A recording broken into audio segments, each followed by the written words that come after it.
Coronavirus, la pandemia. ¿Cuáles son los síntomas? ¿Cómo se transmite? ¿Qué puedo hacer para protegerme y prevenir la propagación de la enfermedad? Nuevo padecimiento que ha encendido las alarmas de los sistemas de salud.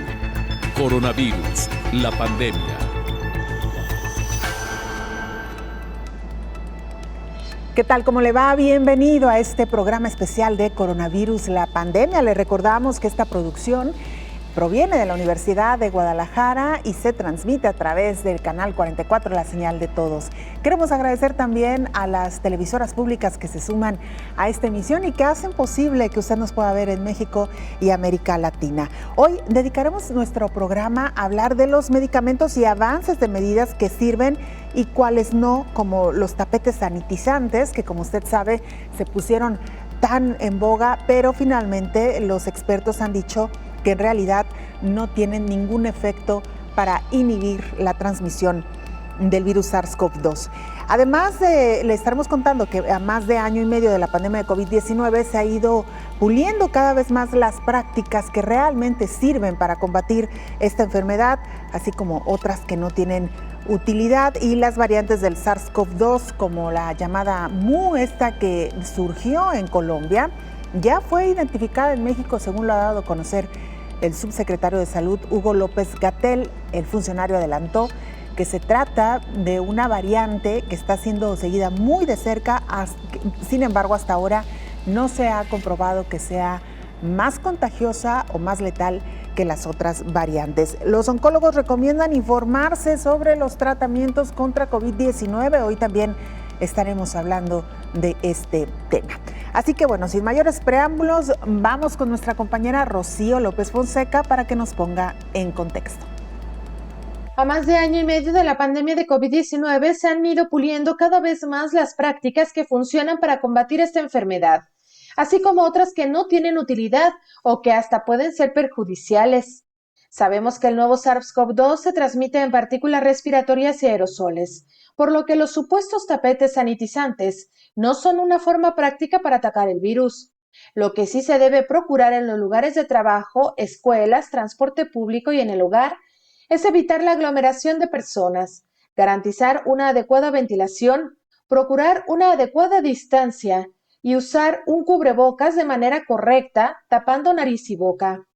Los cubrebocas o mascarillas deben cubrir completamente la boca y la nariz en espacios al aire libre concurridos y para actividades que requieran del contacto cercano con otras personas.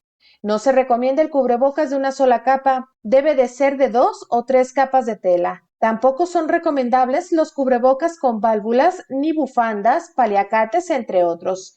Incluso hay especialistas que han recomendado el uso de 2 cubrebocas a la vez de triple capa. Es de vital importancia que la población sepa que aunque se esté vacunado, se debe utilizar el cubrebocas. El lavado de manos con agua y jabón también se ha demostrado que es una forma activa de contrarrestar el virus. Es muy importante no tocarse los ojos ni la boca sin antes lavarse las manos. Otra de las armas más poderosas para este coronavirus son las vacunas, que si bien en algunos pueden no evitar la enfermedad, sí evita que la persona enferme de gravedad al grado de tener que ser hospitalizado e incluso puede llegar a morir, informó Rocío López Fonseca. Gracias, Rocío, por este informe. Por supuesto que estaremos detallando cada una de las herramientas que hoy por hoy se consideran efectivas para hacer frente al virus SARS-CoV-2. Vamos, mientras tanto, a Ginebra, Suiza, sede de la Organización Mundial de la Salud, para que nuestra compañera Verónica López, corresponsal de la agencia EFE, nos presente el más reciente informe. Verónica, te escuchamos. Muy buen día. Hola, ¿qué tal? Buenos días, Belén. Buenos días a todo el auditorio de Canal 44. El SARS-CoV-2, responsable de la COVID-19, avanza por todo el planeta con más de 4,7 millones de fallecidos. Los contagios sobrepasan los 229 millones. Las regiones que reportan mayor incidencia acumulada siguen siendo América y Europa, y las vacunas centran la estrategia en la lucha contra el virus con más de 5.700 millones de dosis administradas. Algunos países ya ponen terceras dosis a colectivos vulnerables y otros, como Japón, ya han anunciado que lo harán a la población general en 2022.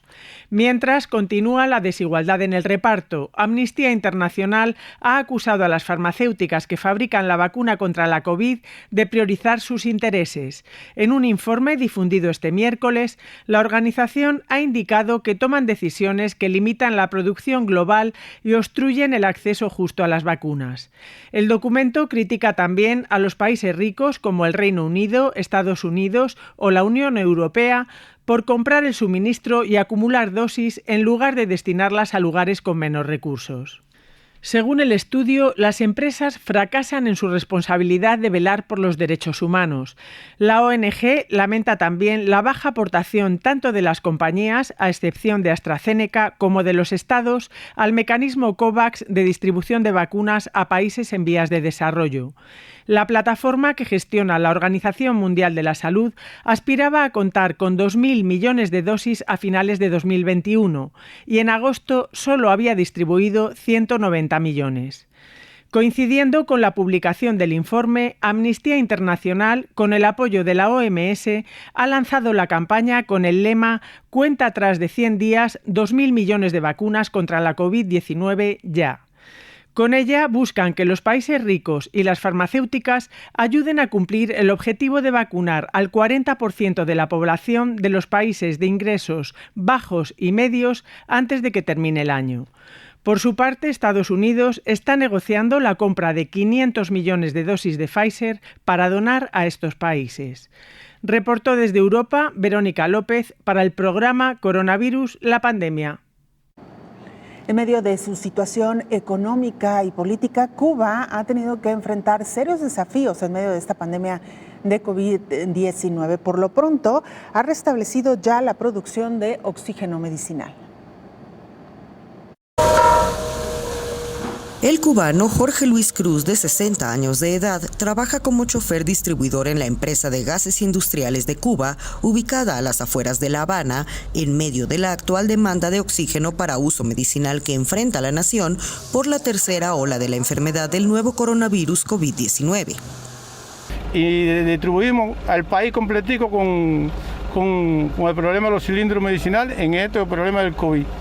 Y además de eso, si nos dicen a salir a las 2 de la mañana, salimos a las 2 de la mañana sin ningún tipo de protesta ni nada de eso, porque el país no necesita para esas distribuciones.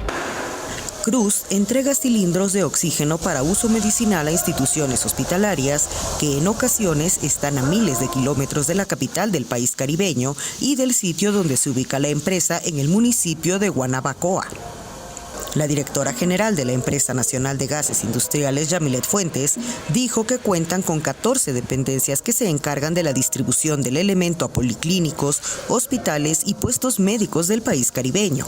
La urgencia es extremadamente grande. Hay un minuto cuenta en la vida de las personas. Hemos estado trabajando en turnos de 24 horas, lo mantenemos todavía, ante la situación actual de la distribución y la producción. Eso es importante. Hoy se está entregando, el MINSA está consumiendo hoy alrededor de 43.000 a 49.000 metros cúbicos diarios. Las capacidades productivas son superiores, pero se está también trabajando en el incremento de las capacidades de almacenamiento en todos los centros asistenciales del país que tienen balas criogénicas y en las gasificadoras de gas industriales. Las provincias cubanas se encuentran ahora en un proceso gradual de restablecimiento en el suministro a tanques de hospitales, luego del arranque en semanas recientes de la planta de Oxicuba, ubicada también a las afueras de la capital cubana y encargada del 95% de la producción de oxígeno líquido en Cuba. En los últimos meses, el país apeló a la importación de oxígeno para paliar así el déficit existente del producto, además de la compra de concentradores para producir el gas medicinal en bajos volúmenes y apoyar de esta manera a la recuperación de pacientes con síntomas de menor severidad. Para finales de año, Cuba espera restablecer los niveles de almacenamiento de oxígeno de uso medicinal a 1.250.000 metros cúbicos. Con información de la oficina en La Habana, Cuba, Noticias Xinhua. Ha pasado poco más de año y medio de esta pandemia de COVID-19 y aún lamentamos que no exista un cuarto elemento que ayude a combatir la pandemia COVID-19. Nos referimos a los medicamentos. La Organización Mundial de la Salud alerta que todavía no existe un tratamiento efectivo. La Organización Mundial de la Salud ha alertado que a más de año y medio de la llegada de la pandemia, no existe todavía un tratamiento efectivo para COVID-19. Actualmente los tratamientos son diferentes dependiendo de cada paciente, cada país y cada fármaco en particular. La OMS detalla que ya se tiene suficiente evidencia de que algunos medicamentos no funcionan en ciertas etapas de la enfermedad o cuando se usan como medidas preventivas, como la cloroquina o hidroxicloroquina, acitromicina, factor de transferencia o celtamivir. Tampoco funciona la ivermectina ni los antivirales y antibióticos. Lo que sí es importante es vigilar la oxigenación con un buen oxímetro. Algunos médicos solo dan fármacos para aliviar un poco los malestares, ya que no hay tratamiento alguno para tratar la COVID. Recuerdan que no existen ni vitaminas o suplementos que funcionen como tratamiento o preventivo para COVID-19. En algunas regiones del mundo se ha utilizado y recomendado de boca en boca remedios caseros o presuntamente milagrosos, como el dióxido de cloro. Sin embargo, en algunas regiones ha provocado intoxicaciones, falla renal o hepática, sangrado digestivo y en algunos casos ha provocado la muerte. El dióxido de cloro es soluble en agua y reacciona con otros compuestos. Cuando reacciona en el agua, el dióxido de cloro forma iones de clorito, los cuales son también sustancias reactivas. No hay estudios formales publicados que demuestren un beneficio sobre el tratamiento convencional, ni ningún estudio que haya seguido un protocolo estricto científico validado por una instancia internacional de esta sustancia, informó Rocío López Fonseca. Mira, los países poco a poco están reabriendo sus fronteras siempre y cuando quienes pretendan ingresar a esos países muestren un certificado de vacunación, como ocurre en el caso de Chile. Chile autorizará el ingreso de extranjeros vacunados contra la enfermedad del nuevo coronavirus COVID-19 a partir del próximo 1 de octubre, debido a la mejora sanitaria en el país sudamericano en medio de la pandemia, informó el miércoles la Subsecretaría de Prevención del Delito. El gobierno chileno detalló que los extranjeros solo podrán ingresar a través de los aeropuertos de Iquique, Antofagasta, en el norte del país, y Arturo Merino Benítez, en la capital, además de cualquier paso fronterizo. Como gobierno hacemos un llamado a todos los ciudadanos y ciudadanas, así como los extranjeros, con o sin residencia, para que actúen con responsabilidad, respeten estrictamente la normativa vigente y en el caso de los permisos excepcionales los soliciten única y exclusivamente cuando los requieran y cumplan con todos los requisitos establecidos. Los extranjeros no residentes que quieran ingresar al país austral deberán contar con la validación de su esquema de vacunación completo, presentar un PCR negativo de máximo 72 horas antes de embarcar, un pasaporte sanitario y cumplir con las medidas de aislamiento estricto a su llegada al territorio. En el caso de los ingresos por aeropuertos, los turistas deberán contar con un seguro médico con cobertura mínima de $30,000 y hacer un aislamiento obligatorio de 5 días. En tanto, quienes entren por los pasos fronterizos terrestres deberán realizar 5 días de aislamiento si cuentan con pase de movilidad que acredite la vacunación completa y 7 días si no tienen el documento que certifique el esquema completo de inmunización.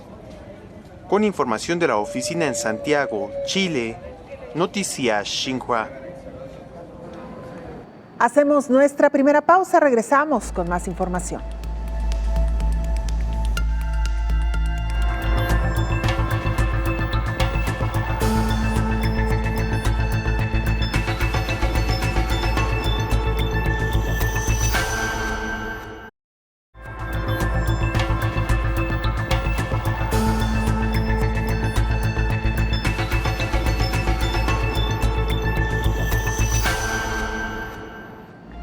Hoy que hablamos de los tratamientos que están funcionando y de las herramientas que también han demostrado ser efectivas para evitar contagios por COVID-19, se ha detectado, de acuerdo con un estudio que se realizó en España, que el plasma convaleciente podría evitar que un paciente fuera intubado o que requiriera ayuda ventilatoria e incluso, y lamentablemente, que muriera.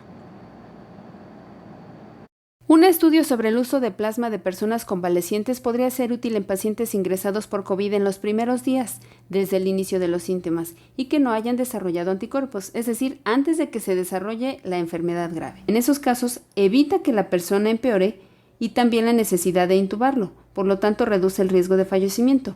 En concreto, este tratamiento reduce en más de 50% la necesidad de ventilación mecánica o fallecimiento, 8.4% de pacientes del grupo plasma en las categorías de gravedad antes mencionada frente a un 17% en el grupo de control a los 28 días. Esta mejora se inicia ya a los 14 días, el 11.7% en el grupo de tratamiento frente al 16.4% del grupo sin plasma. El estudio a cargo del Hospital Universitario Puerta de Hierro de Majadahonda en Madrid y financiada con el Fondo COVID del Instituto de Salud Carlos III. Los resultados, que acaban de ser publicados en la revista internacional Journal of Clinical Investigation, surgen de un ensayo clínico en el que han participado 350 pacientes de 27 hospitales españoles. Estos resultados apuntan a un efecto favorable del plasma, ya que parece evitar la necesidad de ventilación mecánica y reduce el riesgo de fallecimiento en algunas personas que ingresaban con la infección en la primera semana desde el inicio de los síntomas, informó Elizabeth Ortiz. Veremos a continuación un ejemplo de cómo la vacunación no avanza de manera igualitaria en el mundo. En Bolivia, por ejemplo, duermen en las calles haciendo fila para conseguir al menos una dosis de la vacuna Sputnik V. En la calle y envueltos en mantas.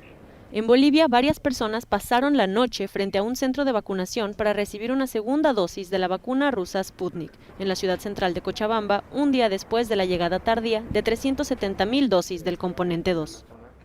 Varios habitantes habían expresado molestia ante el retraso de la llegada de la segunda dosis, como David Rodríguez, un contador que se aseguró de llegar preparado para hacer fila desde muy temprano en la madrugada. Traer, ¿no? Mantas, abrigo, sillas y demás, ¿no? Para pasarla toda la noche. La llegada de este lote permitirá completar el proceso de vacunación de todos los que han cumplido 90 días desde la primera dosis y los que cumplirán 90 días a mediados de octubre, aseguró el viceministro de Comercio Exterior, Benjamín Blanco. Al principio de esta pandemia se hicieron muy famosos, se popularizaron en todos los sitios. Veíamos estos tapetes sanitizantes al ingreso de los espacios públicos, de los edificios. A lo largo del tiempo se ha demostrado que estos tapetes no tienen ninguna efectividad para combatir los contagios. Conforme evoluciona la pandemia por la COVID, los organismos internacionales van adecuando las medidas para atacar al nuevo coronavirus. Por ejemplo, los especialistas advierten que los tapetes o las jergas saturadas con cloro o algún otro líquido antiséptico ya no son recomendados, ya que no existe la probabilidad de que la COVID se propague por medio de los zapatos. Incluso, advierten que pueden ocasionar accidentes al provocar caídas por lo resbaloso de esta superficie. En cuanto a los supuestos túneles sanitizantes, la Secretaría de Salud del Gobierno mexicano señaló que no existe evidencia de la efectividad del uso de arcos y túneles de desinfección que cuentan con un sistema de aspersores para rociar un desinfectante en aerosol sobre las personas. Tampoco es práctico rociar con desinfectante las bolsas del mandado u otros objetos traídos del exterior, ya que la probabilidad de contagio por contacto de superficie es baja. Por su parte, la Organización Mundial de la Salud sí recomienda lavar las frutas y verduras para evitar otro tipo de padecimientos como las enfermedades gastrointestinales. Antes de manipular cualquier alimento, se recomienda lavar las manos con agua y jabón. Otra medida que ha dejado mucho que desear es la medición de la temperatura con un termómetro infrarrojo, dirigido a la frente, brazo o incluso la mano. Expertos consideran que lo recomendable es hacer la medición solo en la frente, ya que puede variar la lectura a un registro menor si se toma en la mano o brazo. Sin embargo, es importante recordar que no todos los casos de COVID-19 desarrollan fiebre, por lo que se debe estar alerta a otros síntomas, informó Rocío López Fonseca. Bueno, pues así los avances que se tienen respecto a los datos que confirman si una herramienta es efectiva o no para evitar la transmisión del virus SARS-CoV-2. Vamos ahora a Perú. Nuestro compañero Renato Mogollón, corresponsal del canal USMP TV de Perú, nos presenta el siguiente informe. Renato, te escuchamos. Adelante. Buenos días, Belén, y a todo el auditorio del Canal 44. Se amplió el rango de vacunación contra la COVID-19 para los jóvenes que tengan entre 23 y 24 años. Adicionalmente, el Ministerio de Salud ha adquirido un nuevo lote de dosis Sinopharm y Pfizer, con los que se podrá completar la inmunización a los grupos etarios restantes. De acuerdo a los reportes del gobierno, se encuentran registrados más de 9,5 millones de habitantes en todo el país, cumpliendo debidamente con la aplicación de ambas dosis. Esto ha sido logrado a partir del vacunatón, con 45 centros de vacunación en Lima Metropolitana y Callao, donde se ha podido aplicar un aproximado de 450.000 vacunas por día. En esta última edición, el viceministro de Salud Pública, Gustavo Rosell, comunicó que durante la semana se logró vacunar a más de 2 millones de peruanos, marcando un nuevo récord en la campaña de inmunización contra la COVID-19. Este último logro ha sido alcanzado, pues uno de los incentivos a recibir la inoculación fueron los concursos realizados en los centros vacunatorios. Allí los mayores de 27 años que acudieron con disfraz o pijama entraron al concurso organizado por Minsa, donde podían hacerse acreedores de reconocimientos como merchandising, una canasta de víveres y productos de primera necesidad, además de gift cards y tablets. Por otro lado, se ha registrado un cambio de los centros de vacunación a raíz del gran interés de los peruanos por recibir la inmunización. Como resultado, muchos ciudadanos limeños optaron por viajar a Ica, principalmente a la provincia de Chincha, para comenzar a recibir las dosis de las vacunas. Según los reportes de la direza de Ica, en una semana se han registrado más de 100 casos diarios de ciudadanos domiciliados en Lima en varios de sus centros vacunatorios. Luego del progresivo avance de la vacunación en el Perú, muchas dudas surgieron en cuanto al ingreso de los ciudadanos al país. Para ellos, el MINSA solicita a los migrantes contar una prueba molecular negativa y no mayor a 72 horas. Además, aclaró que la exigencia de una cartilla de vacunación sería solo obligatoria para ciudadanos peruanos o extranjeros que provienen de países con más del 70% de población inmunizada. Sin embargo, no incluirá a menores de 12 años. La regla entrará en vigencia a partir del 20 de septiembre. Estos son muchos de los esfuerzos realizados por las entidades de salud y el gobierno peruano para poder enfrentar la pandemia. Uno de ellos es el cambio en el toque de queda en Lima y Callao, el cual dispone que el horario de inmovilización inicia a la 1 de la madrugada y termina a las 4 de la mañana. Adicionalmente, Lima y Callao no tienen restricción de autos particulares los domingos y tampoco prohíbe el transporte interprovincial. Este último se dispone que no hay provincia en nivel de alerta extremo o muy alto. Reportó desde Lima, Perú, Diego Renato Mogollón para el programa Coronavirus la Pandemia. De Perú vamos a Nicaragua, donde también avanza la vacunación, en este caso para mayores de 30 años. Varias horas de espera y miles de personas. Filas de más de 1 kilómetro. Eso es lo que se pudo ver este lunes en un hospital de Managua, Nicaragua, donde arrancaron las vacunaciones a personas mayores de 30 años con la dosis de AstraZeneca. La meta de las autoridades es inmunizar en octubre al 32% de la población mayor de 30 años, que el gobierno calcula son 2.8 millones de personas. Tengo 34 años y pues la meta es tratar de evitar enfermarse. Ya he perdido amigos entre las edades de los 30 a los 32 que han fallecido pues, por el COVID-19. Y yo que soy papá de niños de menor de edad, de 4, una de 12, una de 15, no quiero que me pase lo mismo, pues, ¿me entiendes? Con un repunte de contagios en los últimos días, las filas empezaron desde el domingo y cientos se sumaron durante la madrugada del lunes. En el transcurso del día, se formaron hileras de más de 10 cuadras en las que los residentes esperaban con paciencia bajo el sol y la lluvia del Caribe. Bueno, así las cosas en Nicaragua.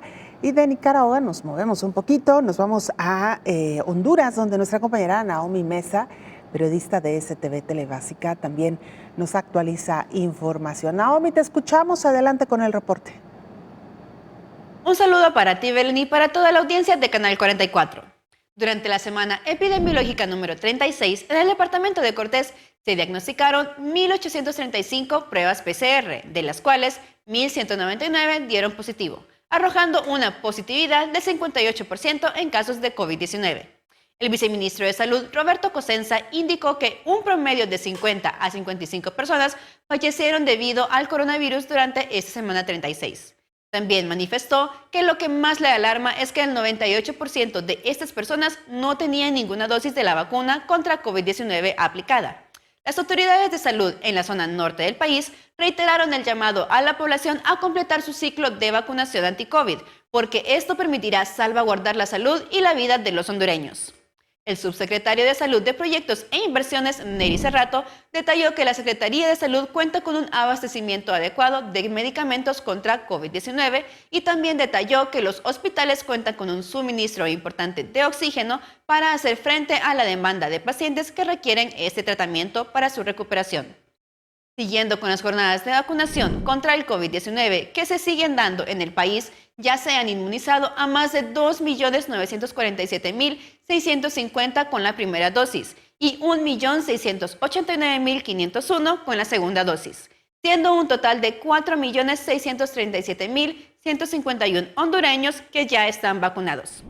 Según los datos proporcionados por la Secretaría de Salud, el país ha recibido un total de 6.705.767 vacunas, mismas que se han adquirido a través de diferentes mecanismos. Honduras ya sobrepasa los 357.600 casos positivos por COVID-19. Se reportan al menos 107.900 personas recuperadas, con el lamentable deceso de más de 9.400 hondureños. Les recordamos a la población que se cuiden en todo momento. Las vacunas no impiden el contagio, por lo que no deben olvidar las medidas de bioseguridad y que de no ser necesario no salgan de su casa. Para Coronavirus la Pandemia informó Naomi Mesa de STVE Telebásica. Muchas gracias, Naomi. Con ella nos vamos a la pausa, pero usted no se vaya, regresamos con mucha más información.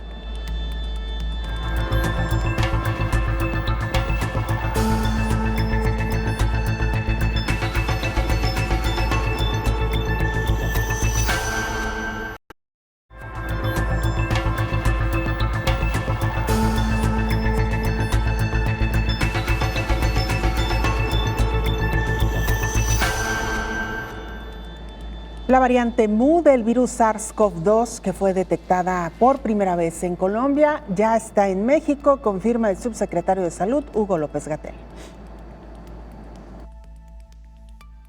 La Agencia Europea de Medicamentos considera que la variante Mu del virus que causa la COVID podría ser de preocupación, informó el jefe de estrategia de vacunas, Marco Cavalleri. Actualmente está considerada como variante de interés por la Organización Mundial de la Salud. Es una variante que fue detectada en Colombia a partir de enero de este año. Además de Delta, que es realmente la variante dominante en este momento y en la que tenemos que enfocarnos realmente, también estamos investigando otros virus que podrían estar propagándose como Lambda y más recientemente la Mu, que podría ser potencialmente más preocupante porque podría mostrar un posible riesgo de inmunoevasión o resistencia a las vacunas. Por otra parte, la agencia informó que la evidencia se está volviendo más clara respecto a la necesidad de considerar dosis adicionales de vacuna en personas inmunosuprimidas y adultos mayores. Sin embargo, todavía no está claro cuándo se debe administrar la dosis de refuerzo al tratarse de población en general, porque la evidencia actual muestra que hay un alto grado de protección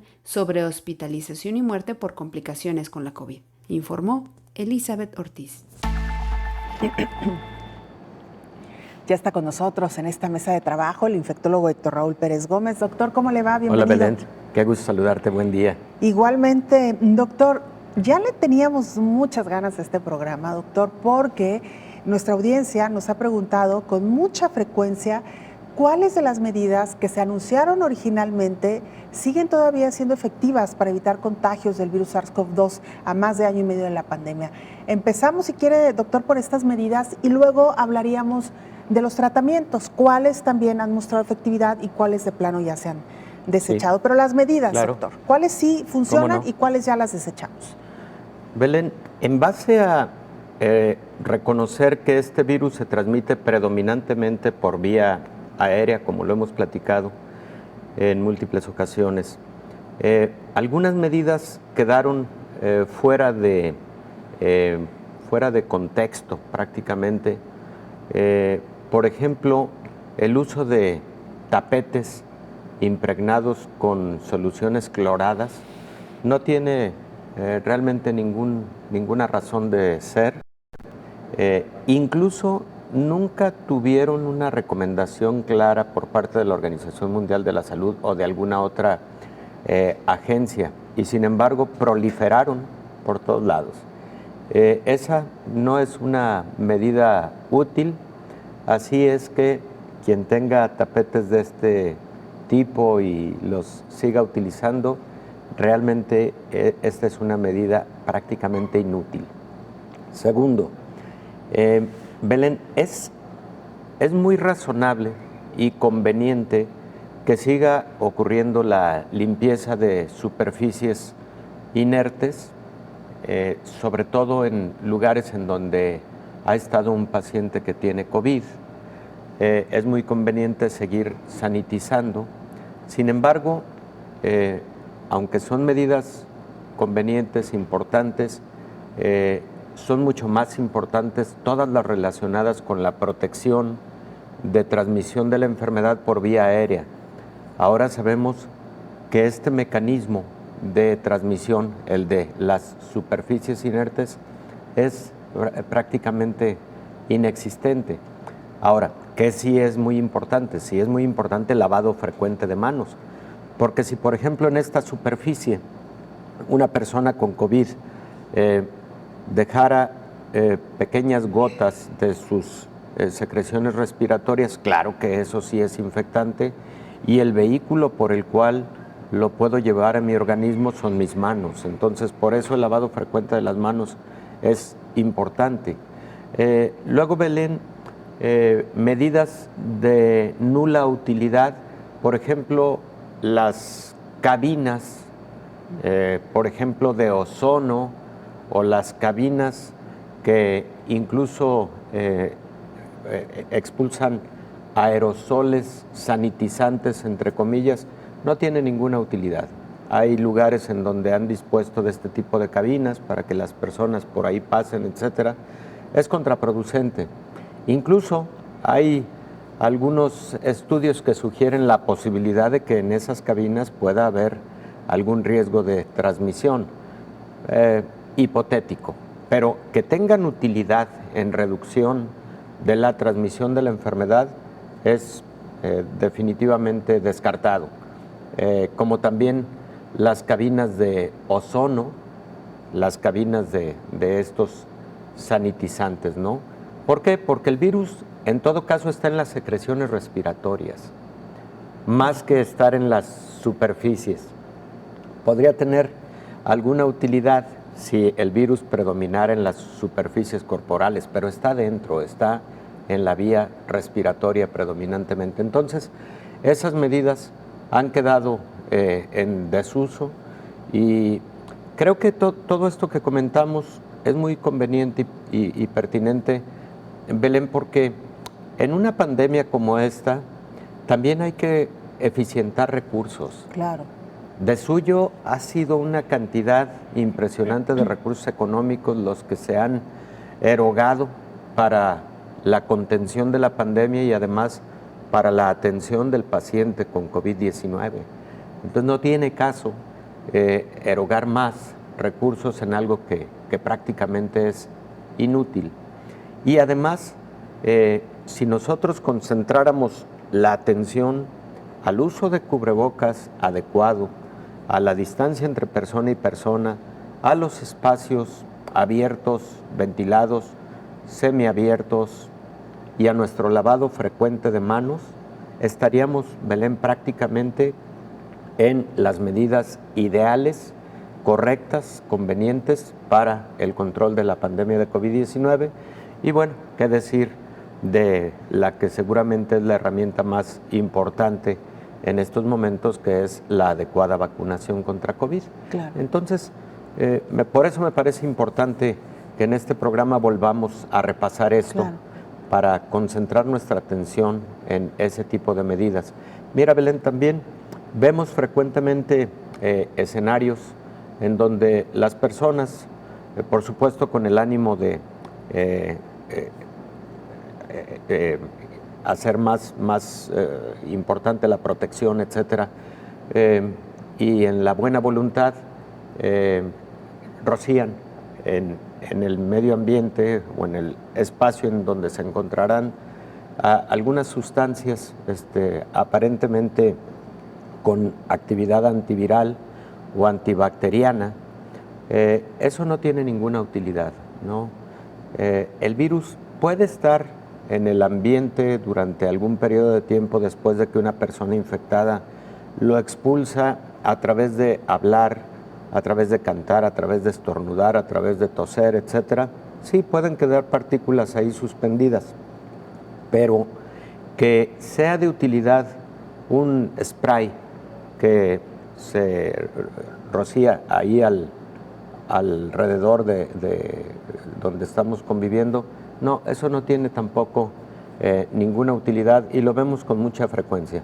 Hay personas que llegan a los espacios públicos y, por ejemplo, sí limpian la superficie en donde van a estar. Eso es útil, indudablemente es más útil que esta medida de aparentemente sanitizar el ambiente, el aire en donde voy a estar, ¿no? Claro, doctor, y también sobre todo cuando se comparten algunas herramientas, ahora que muchas personas están regresando ya al espacio físico a trabajar, sí es importante que si se comparten, por ejemplo, computadoras, teclados, teléfonos, todo esto se pueda limpiar, más que el aire, ¿no? Exacto, eso es de utilidad, indudablemente.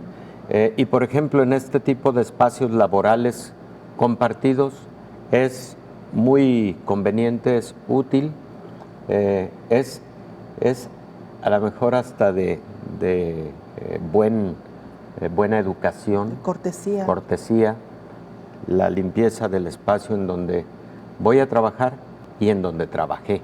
Exacto. Porque quizás alguien más va a trabajar en ese mismo espacio en algún otro momento, como lo es en gimnasios, Belén.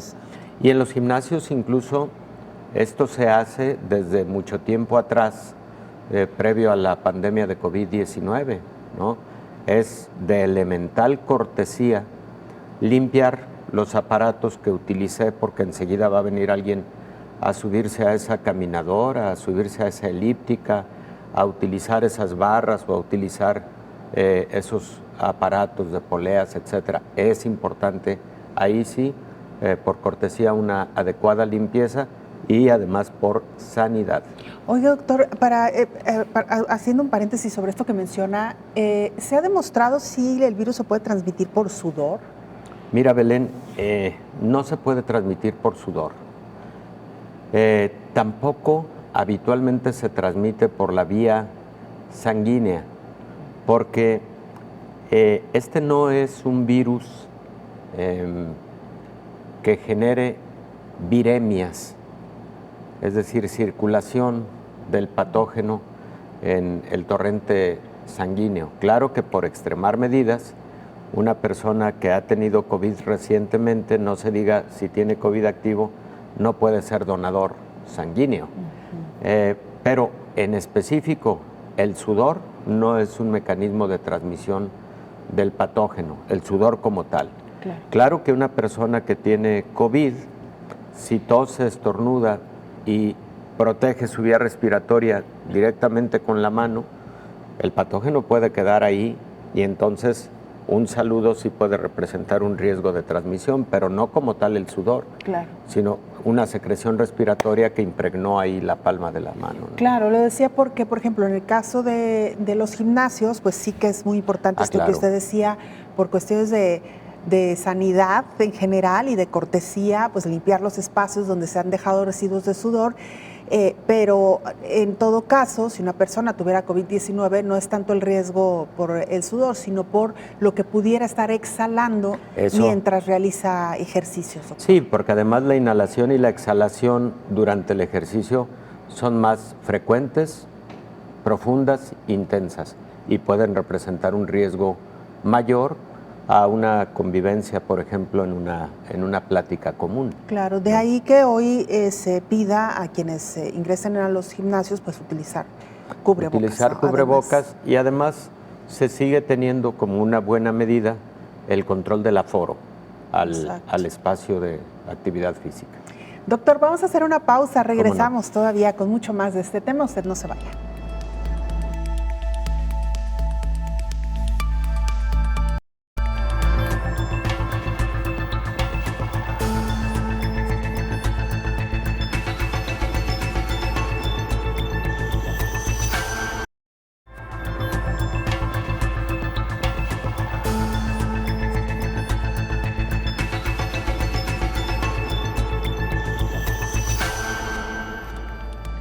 A partir de octubre, en Argentina ya no será obligatorio el uso de cubrebocas o barbijos, como lo llaman en el Cono Sur, pero particularmente en los espacios públicos. Al interior todavía seguirá siendo obligatorio.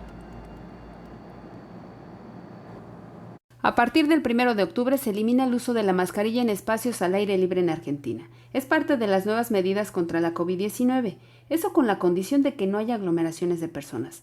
Pero sigue siendo el uso obligatorio en aulas, cines, teatros, lugares de trabajo, transporte público y eventos masivos. Con motivo del avance de la vacunación, el gobierno de Argentina anunció que desde el 1 de octubre se establecerán nuevas aperturas en relación a la pandemia. Los salones de fiesta, bailables o actividades similares se van a habilitar para personas con esquema de vacunación completo 14 días previos al evento o con una dosis más el test de diagnóstico negativo 48 horas antes. A partir del 24 de septiembre se elimina el aislamiento para los argentinos y residentes y extranjeros que vuelven del exterior por trabajo, con esquema completo de vacunación más PCR con 72 horas previo al viaje, más antígeno al llegar y PCR al día 7º del arribo, informó Elizabeth Ortiz.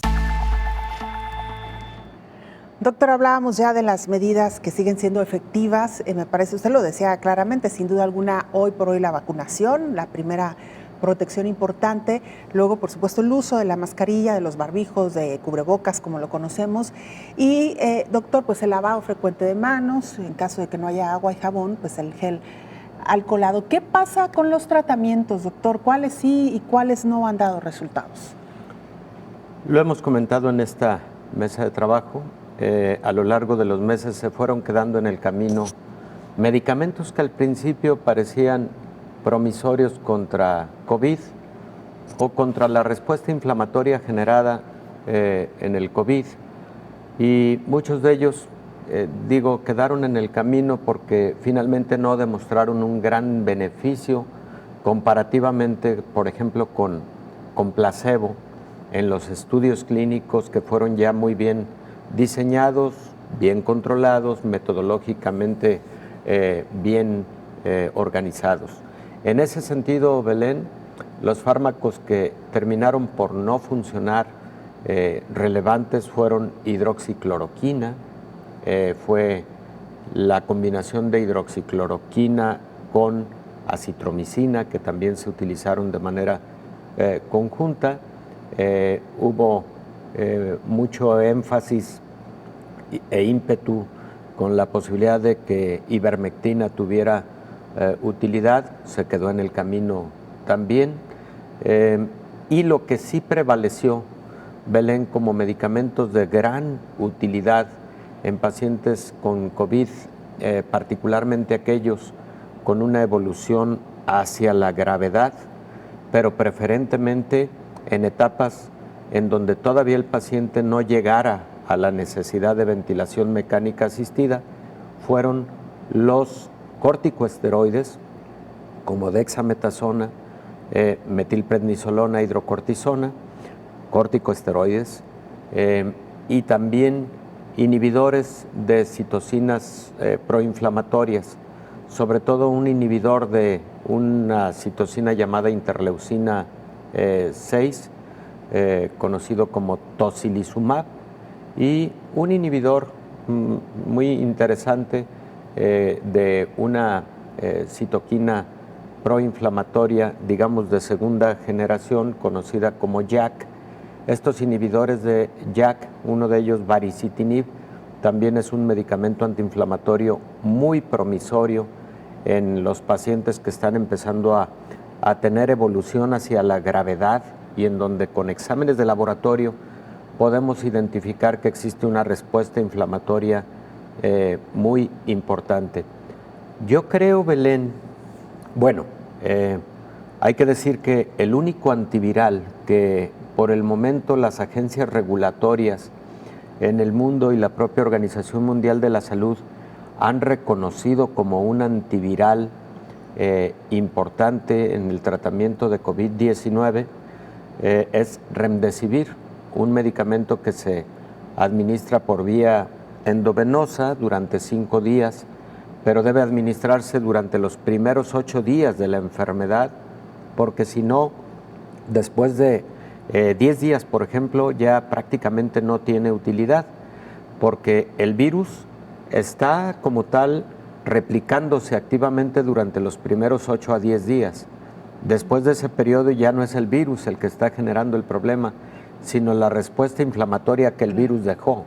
Entonces ahí, en esa segunda etapa, los que funcionan son los antiinflamatorios. A ver, ahora en el paciente que está teniendo evolución hacia la gravedad y en donde evidenciamos que existe mucha respuesta inflamatoria a través de exámenes de laboratorio y el paciente está dentro de los primeros 10 días de la enfermedad, una muy buena combinación es Remdesivir con un inhibidor de la respuesta inflamatoria, inhibidor de citoquinas como Tocilizumab.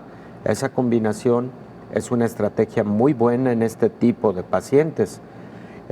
Por otro lado, Belén, está en trayecto y ya prácticamente concluyendo los ensayos de fase 3, un medicamento que se llama Molnupiravir, es un antiviral que parece muy promisorio.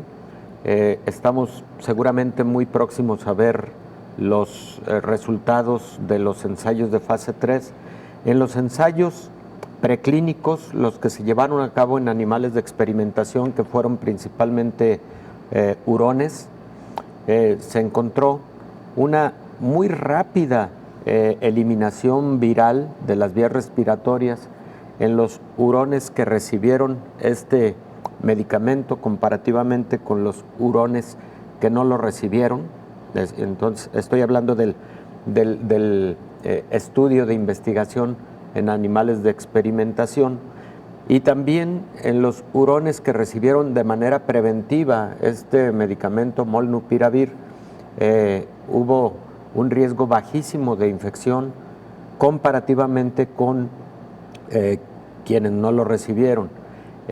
Posteriormente se pasó a los ensayos clínicos en humanos. Insisto, está concluyendo la fase 3.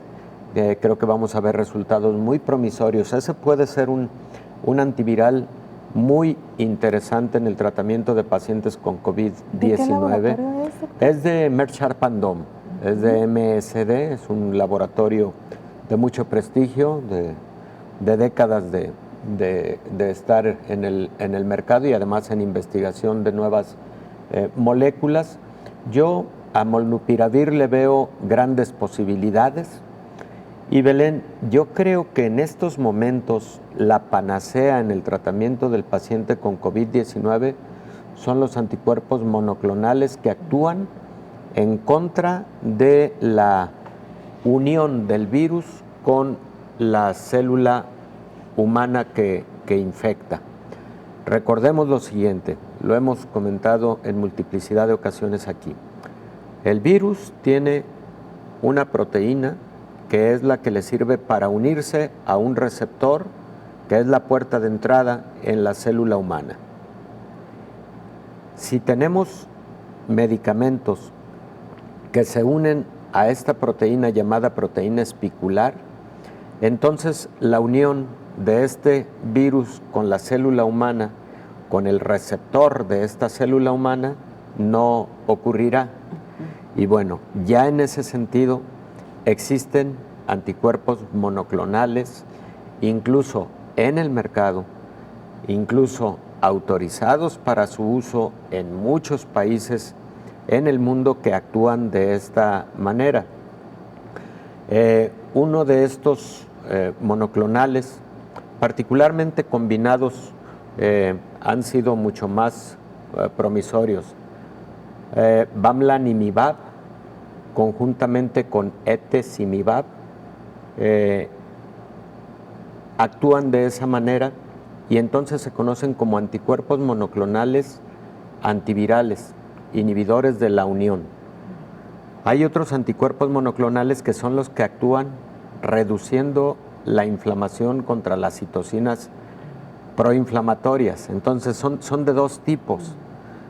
Los dos son muy promisorios, pero en la fase temprana, cuando el paciente tiene menos de 8 días de inicio de la sintomatología, estos inhibidores de la unión de la proteína espicular con el receptor pueden ser, y de hecho están resultando muy, muy promisorios.